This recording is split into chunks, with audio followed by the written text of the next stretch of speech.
அனைவருக்கும் வணக்கம். Just now Trinamool காங்கிரஸை சேர்ந்த 28 லோக்சபா எம்பிக்கள்ல 20 எம்பிக்கள் பாஜகவிற்கு ஆதரவு அளிப்பதாக அறிவிச்சிருந்தாங்க. அதுக்குள்ளேயே நேத்திக்கு திரிணாமுல் காங்கிரஸோட ஒரு ராஜ்யசபா எம்பி அவர் ரிசைன் பண்ணாரா.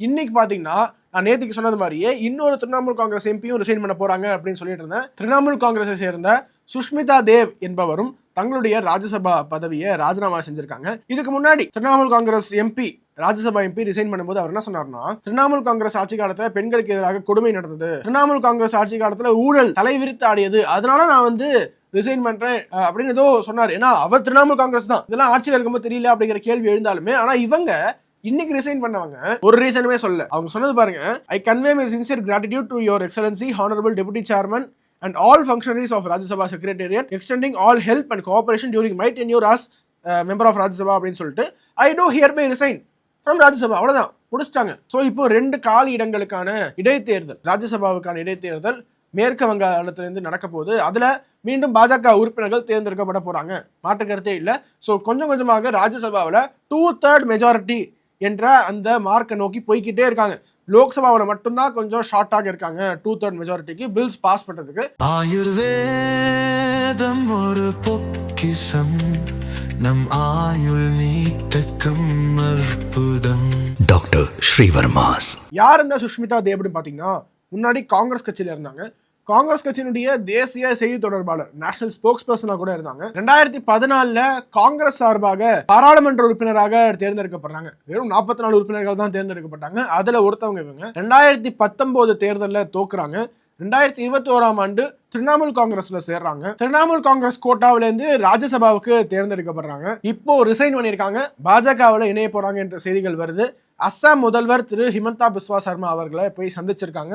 மோஸ்ட் லைக்லி பாஜகவில் இணைய தான் போறாங்க. பட் இவங்களுக்கு மீண்டும் ராஜ்யசபா சீட் கொடுக்கப்படுகிறதா என்பதுதான் கேள்வி. ஆல்ரெடி முந்தானத்துக்கு சுகேந்து சேகர் ராய் ராஜ்யசபா எம்பில இருந்து ரிசைன் பண்ணிட்டாரு. அடுத்தடுத்து இன்னும் எவ்வளவு பேர் ரிசைன் பண்ண போறாங்க? பாபுல் சுப்ரியோ, ராஜீவ்குமார், மேனகா குருஸ்வாமி, பிரகாஷ் சிக் பரைக், சமீருல் இஸ்லாம், மம்தா பாலா தாக்கூர் எல்லாருமே ரிசைன் பண்ண போறதாக ஸ்பெகுலேஷன்ஸ் ஓடிட்டு இருக்கு. ஸோ ஜூன் இறுதிக்குள்ள ஒட்டுமொத்தமாக இருக்கக்கூடிய 12 ராஜ்யசபா உறுப்பினர்கள்ல, திரிணாமுல் காங்கிரஸோட உறுப்பினர்கள்ல 9 பேர் ராஜ்யசபா விட்டு வெளியில போயிருவாங்க. அப்போ யார் மிச்சம் இருப்பா? 3 பேர் தான்.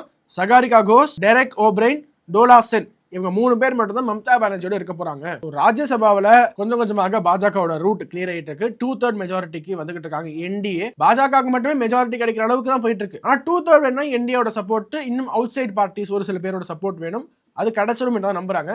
இப்போ சேலஞ்ச் லோக்சபாவில் தான். லோக்சபாவில் என்னெல்லாம் பாஜக அடுத்து பண்றாங்க அப்படிங்கிற அப்டேட்ஸ் நான் உங்களுக்கு கொடுக்குறேன். ஸோ இந்த நேரத்துல தான் நான் ட்ரேடிங் பண்ணணும், ட்ரேடிங் பண்றதுக்கு எனக்கு எக்ஸ்பீரியன்ஸே இல்ல, ஒரு மாதிரி தயக்கமாகவும் பயமாகவும் இருக்கு அப்படின்னு நிறைய பேர் நினைச்சீங்கன்னா, உங்களுக்கான ஒரு golden opportunity Market Wolf app. இந்த மார்க்கெட் வுல்ஃப் அப்படிங்கிறது ஒரு SEBI registered stock broker app. இதுல யூசர் ஃப்ரெண்ட்லியா நிறைய ஃபீச்சர்ஸ் இருக்கு. ஆண்ட்ராய்ட்லயும் இருக்கு, iOSலயும் இருக்கு. இதை டவுன்லோட் பண்ணி ஒரு பின் போட்டு நீங்க என்டர் பண்றீங்கன்னா, இந்த ஃபாலோ ட்ரெண்ட் அப்படிங்கிற ஃபீச்சரை கிளிக் பண்ணி ரியல் டைம் மார்க்கெட் ட்ரெண்ட்ஸை நீங்க தெரிஞ்சுக்கலாம். அப்படியே இன்ஸ்டன்டா உங்களுடைய இன்வெஸ்ட்மெண்ட்டும் நீங்க ஆரம்பிக்கலாம். என்கிட்ட அவ்வளோ காசு இல்லை அப்படின்னாலுமே ரொம்ப சிறிய தொகையை வச்சு கூட உங்களுடைய ட்ரேடிங்கை நீங்க ஸ்டார்ட் பண்ணலாம். இந்த ஆப்போட ஸ்பெஷாலிட்டியே இன்பில்ட் ஸ்டாப் லாஸ் ஆப்ஷன் இருக்கு. ஸோ ரொம்ப லாஸ் ஆகாம ஆட்டோமேட்டிக்காகவே உங்களுடைய லாஸை கட்டுப்படுத்தி இந்த ஸ்டாப் லாஸ் ஃபீச்சர் உங்களுக்கு உதவியாகவும் இருக்கும். மார்க்கெட் வுல்ஃப் உங்களுக்கு ஃப்ரீ ட்ரேட் ரெக்கமெண்டேஷன்ஸும் கொடுக்குறாங்க. அந்த ட்ரேட் ரெக்கமெண்டேஷன்ஸை பயன்படுத்தி பல பேர் நிறைய ப்ராஃபிட்டும் பண்ணியிருக்காங்க. இதுக்கு முன்னாடி பார்த்தீங்கன்னா 11,000, 70,000, ஏன் 5 லட்சம் வரைக்கும் மார்க்கெட் வுல்ஃபோட ரெக்கமெண்டேஷன்ஸை ஃபாலோ பண்ணி ஒரே நாளில் இவ்வளோ ப்ராஃபிட் எடுத்திருக்காங்க. மார்க்கெட் வுல்ஃப் இந்தியா முழுக்க பாத்தீங்கன்னா one of the fastest growing ஆப்ஸாக இருக்கு. உங்களுக்கு ட்ரேடிங் பண்ணணும் அப்படின்னா டிஸ்கிரிப்ஷன்ல லிங்க் இருக்கு, அதை கிளிக் பண்ணி மார்க்கெட் வுல்ஃப் ஆப்பை டவுன்லோட் பண்ணிக்கோங்க. இதெல்லாம் எப்படியெல்லாம் பாஜக பார்த்து ஒவ்வொரு எம்பிக்களையும் அவங்க பெறாங்கிறது பாருங்க.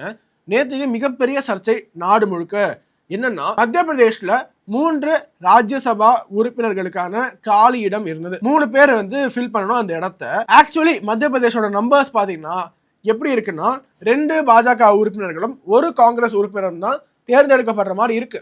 ஏன்னா நம்பர்ஸ் பாருங்க, மத்திய பிரதேஷ் அசம்பிளியில பாஜகவினுடைய உறுப்பினர்கள் ஒட்டுமொத்தமாக இருக்கக்கூடிய 230 சீட்ஸ்ல 165 உறுப்பினர்கள் இருக்காங்க. காங்கிரஸ் உறுப்பினர்கள் 63 தான். இந்த நம்பர்ஸ் படி 2 உறுப்பினர்கள் பாஜக உறுப்பினர்கள், 1 உறுப்பினர் காங்கிரஸை சேர்ந்தவர் தான் தேர்ந்தெடுக்கப்படுவதற்கான பாசிபிலிட்டி இருந்தது. ஆனா இப்ப என்ன நடந்திருக்குன்னு பாருங்க. மத்திய பிரதேசத்தினுடைய முதலமைச்சர் மோகன் யாதவ் அவர்கள் 3 பாஜக கேண்டிடேட்ஸ் அறிவிக்கிறாரு. ஆரம்பத்தில் 2 பேர் அறிவிச்சுட்டு மூன்றாவதாக மகேஷ் கேவத் அப்படிங்கிறவரை அறிவிச்சுட்டு இந்த 3 பேரும் வெற்றி பெறுவாங்க அப்படின்னு மீடியா முன்னாடி சொல்லிட்டு போயிட்டாரு. சோ உடனடியாக காங்கிரஸ் வந்து அலர்ட் ஆகுறாங்க.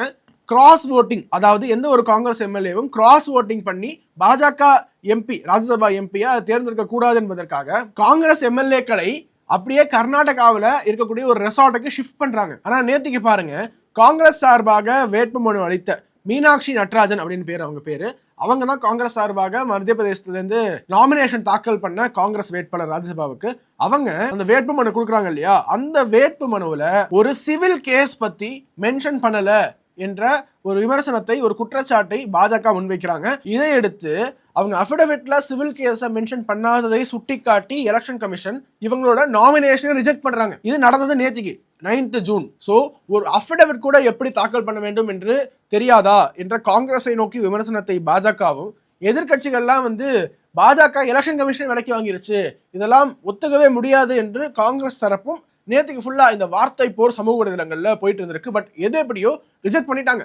எலெக்ஷன் கமிஷன் மீனாட்சி நட்ராஜன் அவர்களுடைய நாமினேஷன் ரிஜெக்ட் பண்ணதுனால 3 வெற்றிடங்கள்லயுமே பாஜக தான் வெற்றி பெற போகிறது. சோ ராஜ்யசபாவுக்கு +3 பிஜேபி உறுப்பினர்கள் இப்ப செல்ல போறாங்க. சோ மோகன் யாதவ் அவர்கள் அப்ப சொன்னாரு 3லுமே பாஜக வெற்றி பெறும் என்று. பாஜக வெற்றி பெற்று விட்டாச்சு. காங்கிரஸ்க்கு கொஞ்சம் நஞ்ச ஹோப்பும் மொத்தமா முடிஞ்சு போச்சு. சோ இந்த நிலையில தான் இந்த மீனாட்சி நட்ராஜன் அவர்களுக்கு எதிராக இருக்கக்கூடிய அந்த கோர்ட் கேஸ் பத்திலாம் சமூக வலைதளங்கள்ல நிறைய ஆதாரங்களை வெளியிடுறாங்க. சோ கோர்ட்ல இருந்து வந்த சம்மன் காப்பி எல்லாம் எடுத்து போட்டிருக்காங்க. ஸ்ரீலதா என்பவர் தான் கம்ப்ளைனன்ட்.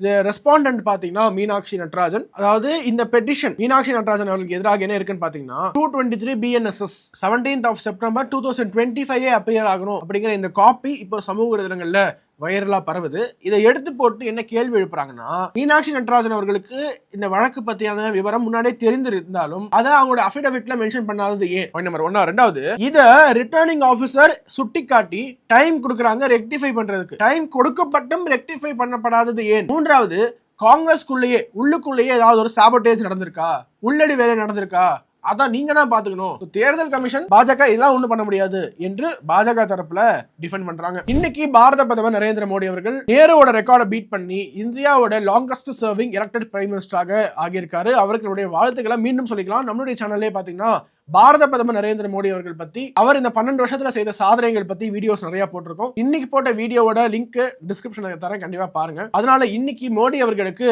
ஒட்டுமொத்த கேபினட்டும் சேர்ந்து ஒரு ஸ்டாண்டிங் ஓவேஷன் கொடுத்திருக்காங்க. அதை சிரம் தாழ்ந்து பாரத பிரதமர் ஏற்றுக்கொண்டார்.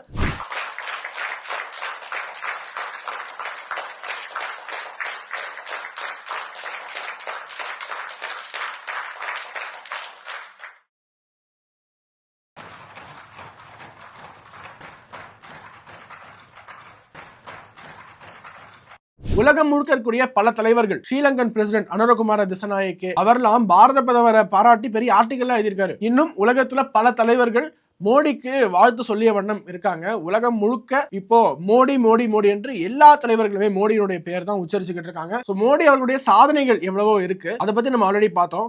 உங்களுக்கு அடுத்து மோடி ஆட்சியில என்ன எதிர்பார்ப்பு இருக்கு அப்படிங்கறத கமெண்ட்ஸ் சொல்லுங்க. மோடி அவர்கள் கண்டிப்பாக இதை செய்தே ஆக வேண்டும் என்றால் என்ன செய்யணும் அப்படிங்கிற உங்களுக்கு கருத்துக்களை சொல்லுங்க. சோ நான் சொன்ன மாதிரி மார்க்கெட் உல்ஃப் ஆப் உங்களுக்கு ட்ரேடிங் பண்ணுவது ரொம்ப யூஸ்ஃபுல்லாக இருக்கும். அதோட லிங்க் டிஸ்கிரிப்ஷன்ல கொடுத்திருக்கேன், மறக்காம செக் அவுட் பண்ணி பாருங்க. மீண்டும் அடுத்த நிகழ்ச்சியில் சந்திப்போம். வணக்கம், வந்தே மாதரம். உலக தமிழ் சொந்தங்களுக்கு வணக்கம். நான் ராஜவேல் நாகராஜன். பேசு தமிழா பேசு வலையொலியுடைய வளர்ச்சிக்கு நீங்களும் உறுதுணையாக இருக்கணும்னு நினச்சிங்கன்னா இந்த வீடியோடைய டிஸ்கிரிப்ஷனில் இருக்கக்கூடிய ரேசர் பே லிங்கை கிளிக் பண்ணுங்கள். அந்த லிங்க்கில் போயிட்டு உங்களுக்கு விருப்பமான தொகையை பேசு தமிழா பேசுவனுடைய வளர்ச்சிக்கு உங்களுடைய பங்களிப்பாக நீங்கள் கொடுக்கலாம். நன்றி, வணக்கம்.